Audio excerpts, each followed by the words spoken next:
안녕하세요 여러분, 윤하나입니다. 지난주부터 코스피가 급격히 하락하면서 정말 걱정스러운 주말 보내셨을 것 같아요. 그동안 대형주들이 많이 올랐기 때문에 하락장 이후의 상승장을 기대하면서 너무 힘들어하지 않으셨으면 합니다.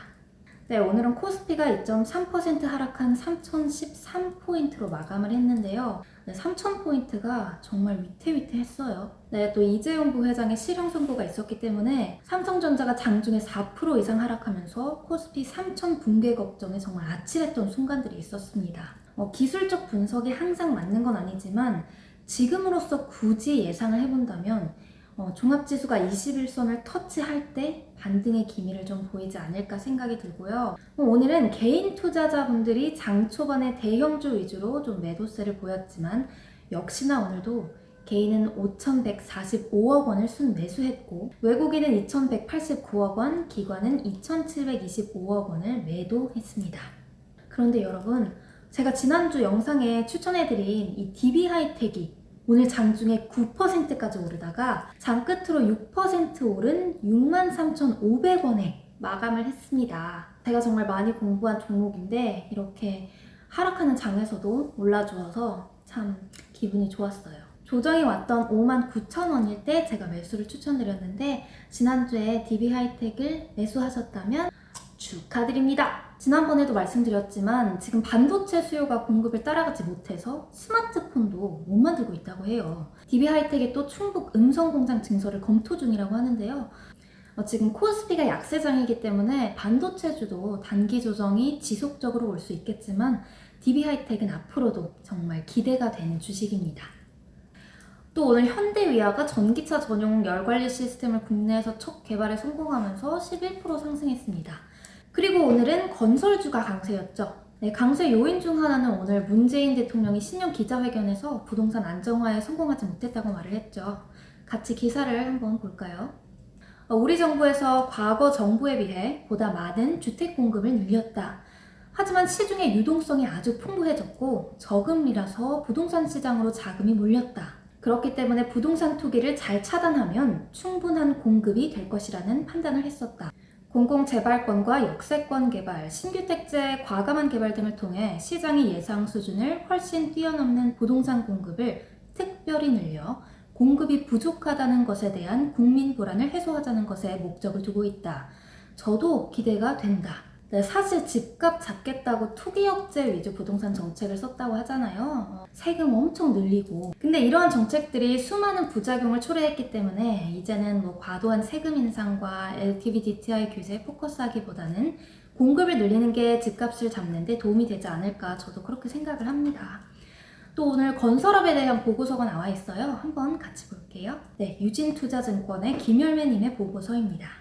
네, 내용은 전체적으로 건설주가 지금 성장 대비 저평가되어 있다는 내용이에요. 2021년 이익 성장에도 불구하고 저평가 매력 부각되며 연초 주가 반등. 지난 수년간 건설사들의 주가는 밸류에이션이 디레이팅되며 부진했다.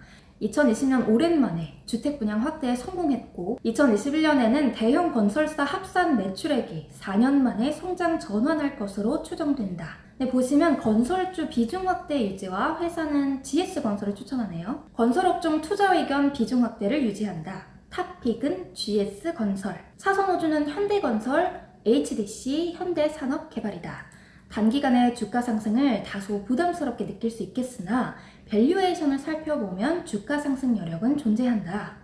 작년에도 그렇고 그동안 주택 공급 늘리겠다는 정부의 의사가 계속해서 있었잖아요. 그래서 저는 작년에 미리 이 건설주들을 미리 매수를 해놓고 있었어요. 정말 항상 느끼는 거지만 역시 주식은 바닥에서 잡아야 하는 게 그때 사뒀던 건설주들이 지금 많은 수익을 내고 있습니다. 특히 보고서에 GS건설 추천하셨는데 저도 GS건설이 제가 보유한 건설주 중에 가장 많은 수익이 나고 있어요. 지금 거의 30-40% 이상 수익을 내고 있습니다. GS건설 관련해서 기사가 났는데 한번 같이 볼게요. GS건설이 올해 전국 28,000가구 공급 계획을 발표한다. 지역별 공급 물량은 서울 등 수도권이 17,600여 가구로 전체 61% 수준이다. 서울 외 대구, 부산, 광주 등 지방에는 11,000여 가구를 공급한다. 네, 그래서 유안타 증권에서는 GS건설의 목표 주가를 42,000원에서 54,000원으로 상향 조정했습니다. GS는 자이 아파트 건설사예요. 자이는 작년 아파트 브랜드 평판 4위를 기록했죠. 네, 이렇게 또 공급이 확대되면 실적 발표할 때도 또 한 번 주가가 크게 오를 것 같아요. 네, 대림건설도 제가 작년부터 매수해서 보유하고 있는데 작년 10월, 11월에만 해도 2만원대였거든요. 근데 지난주에 41,000원까지 올랐어요. 제가 대림건설을 말씀드리는 이유는 대림건설은 오늘 강세였던 건설주 중에 크게 폭등하지 않고 계속해서 조정세를 보이고 있기 때문에 제 생각에는 GS건설 지금 따라잡으시는 것보다 대림건설이 21선을 터치하거나 할 때 매수하시는 게 좋은 전략일 것 같아요. 대림건설은 이편한 세상 건설사예요. 네, 이편한 세상은 작년 아파트 브랜드 평판 8위를 기록했습니다. 네, 또 보고서에 보시면 현대건설도 추천했는데 현대건설 전망도 저는 좋게 보고 있고요. 힐스테이트 건설사잖아요. 힐스테이트는 작년 11월 아파트 브랜드 평판 1위를 차지했습니다. 1위. 또 현대건설은 터널, 도로공사, 공공건축물, 초고층 빌딩을 건설하는 업계 최고 수준의 경쟁력을 보유하고 있고 또 시가총액은 4조가 넘습니다.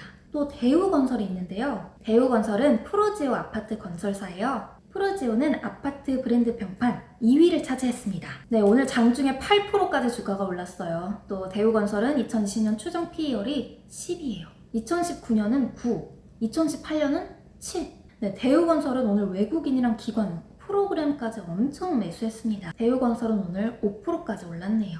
네, 제 생각엔 건설주 아직 늦지 않았다고 생각하기 때문에 포트폴리오에 없으시다면 아직 크게 오르지 않은 건설주들로 조정이 오실 때마다 매수하시면 될 것 같아요.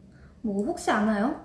GS건설에 투자하셨다가 그 수익으로 나중에 자이 아파트 사실 수도 있고 현대건설 사셔서 그 수익금으로 힐스테이트 사실 수도 있고 대우건설 사셔서 그 수익금으로 프로지오 사실 수도 있잖아요. 이런 마음가짐으로 투자하시면 될 것 같아요. 주식은 정말 하루라도 빨리 어릴수록 일찍부터 내 미래를 위해 투자하는 습관을 들이시는 걸 강력히 추천합니다.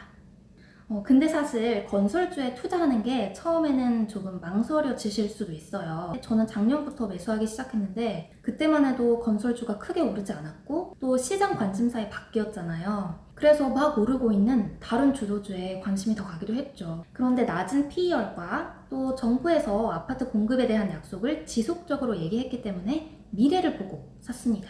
근데 여러분 집 없이 밖에서 텐트에서 살 수 있으신가요? 집.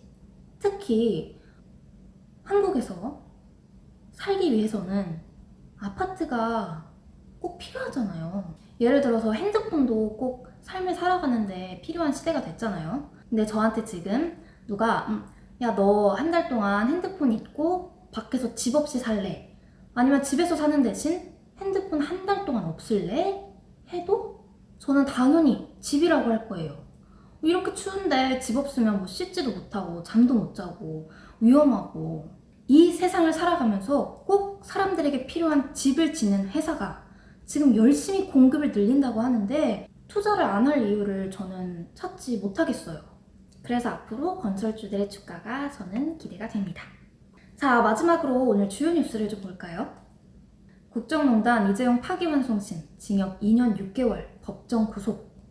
네, 결국 실형이 선고되었네요. 재판부는 피고인과 삼성 측의 진정성을 긍정적으로 평가할 수 있지만 이 사건에서 양형 조건을 충족 어렵다고 결론냈다. 이런 모든 사정을 감안하면 피고인 이재용의 실형 선고와 법정 구속이 불가피하다고 밝혔습니다. 이번 판결에 대해 검찰 특검과 이 부회장 측 모두 절차적으로 재상고할 수 있지만 법원이 파기환송심 선고를 그대로 받아들일 가능성이 높은 만큼 사실상 이번 판결이 이 부회장에 대한 확정 판결인 셈이다. 이재용 부회장은 코로나 경제위기 속 과감한 투자와 일자리 창출을 진두지휘하며 한국 경제를 지탱하는 데 일조해왔다며 삼성이 한국 경제에서 차지하는 비중, 글로벌 기업으로서의 위상 등을 고려할 때 이번 판결로 삼성의 경영활동 위축은 개별 기업을 넘어 한국 경제 전체에 악영향을 미칠 것이라고 우려했다. 맞는 말입니다. 또 우리나라를 대표하는 글로벌 기업의 경영 공백으로 중대한 사업 결정과 투자가 지연됨에 따라 경제산업 전반에도 악영향이 불가피할 것으로 전망된다고 말했다. 네, 저도 참 가슴이 꽉 막히는 소식을 접해서 여러 가지 상황 등을 고려했을 때 안타깝다는 생각이 조심스럽게 드네요. 네, 또 마지막으로 애플 관련 기사 하나 볼게요.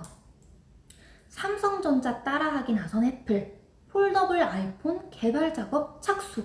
삼성전자가 90%에 가까운 점유율을 기록하고 있는 폴더블 폴 시장에 실제 진출할지 관심이 쏠린다. 블룸버그 통신은 애플이 최근 접이식 폰을 만들기 위한 작업을 시작했다고 말했다. 하지만 올 가을에 아이폰 13이 출시 예정이기 때문에 실제로 나오지 않을 확률도 있다고 합니다. 네, 내일은 증시가 어떻게 될지 아무도 모르겠지만 어느 때보다 더 신중한 투자하셔야 할 것 같은데요. 장을 좀 더 지켜보면서 아직 오르지 않은 주식 위주로 조금씩 분할 매수하시는 게 좋은 전략이지 않나 생각이 듭니다. 특히 너무 급한 마음으로 내가 가지고 있는 주식을 섣불리 매도하시지 않으셨으면 좋겠어요. 피터 린치가 한 말 중에 제가 가장 좋아하는 말이 있는데요. 영원한 하락장도 없고 영원한 상승장도 없다. 네, 오늘 여기까지 하겠습니다. 그럼 다음 영상에서 만나요.